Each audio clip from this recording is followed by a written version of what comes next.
cops on the street, put security back in Social Security, and he'll never, ever, ever give up until we achieve equal pay for women.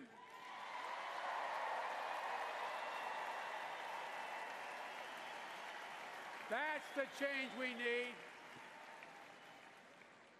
And as we gather here tonight, our country is less secure and more isolated than it has been any time in recent history.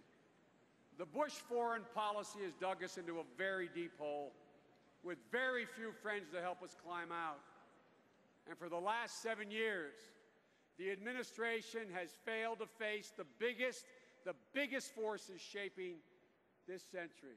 The emergence of Russia, China, and India as great powers, the spread of lethal weapons, the shortage of secure supplies of energy, food, and water, the challenge of climate change, and the resurgence of fundamentalism in Afghanistan and Pakistan, the real central front in the war on terror.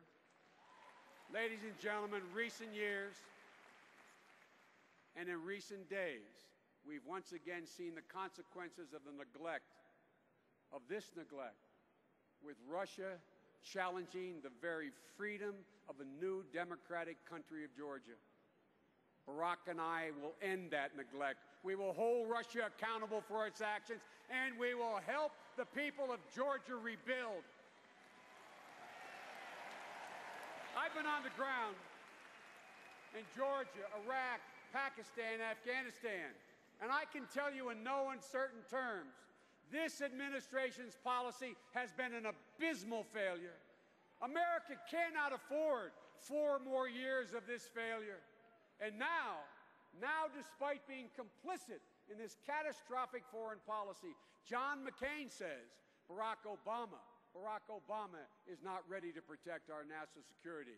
Now let me ask you this.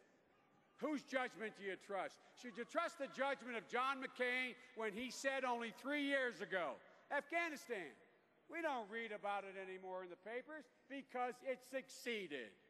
Or should you believe Barack Obama, who said a year ago, we need to send 2 more combat battalions to Afghanistan?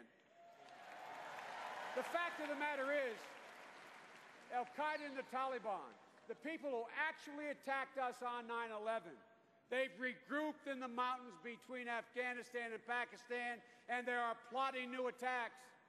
And the chairman of the Joint Chiefs of Staff has echoed Barack's call for more troops.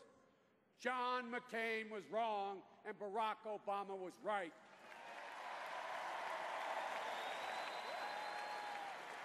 Should we trust John McCain's judgment when he rejected talking with Iran and then asked, what is there to talk about? Or Barack Obama, who said, we must talk and make clear to Iran that it must change? Now, after 7 years of denial, even the Bush administration recognizes that we should talk to Iran because that's the best way to ensure our security. Again and again, John McCain has been wrong and Barack Obama is right. Should we trust John McCain's judgment when he says we can't have no timelines to draw down our troops from Iraq, that we must stay indefinitely? Or should we listen to Barack Obama, who says shift the responsibility to the Iraqis and set a time to bring our combat troops home? Now, after 6 long years, the administration and the Iraqi government are on the verge of setting a date to bring our troops home. John McCain was wrong and Barack Obama was right. Again and again, on the most important national security issues of our time, John McCain was wrong and Barack Obama has been proven right. Folks, remember when the world used to trust us, when they looked to us for leadership? With Barack Obama as our president, they'll look at us again, they'll trust us again, and we'll be able to lead again. Folks, Jill and I are truly honored to join Michelle and Barack on this journey. When I look at their young children, when I look at my grandchildren, I know why I'm here. I'm here for their future. I'm here for everyone I grew up with in Scranton and Wilmington.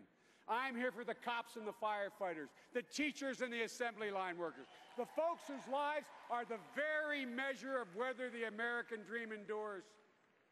Our greatest presidents, from Abraham Lincoln to Franklin Roosevelt to John Kennedy, they all challenged us to embrace change. Now it is our responsibility to meet that challenge.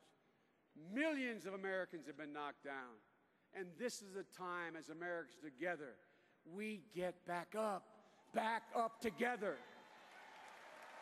Our debt to our parents and our grandparents is too great. Our obligation to our children is too sacred. These are extraordinary times.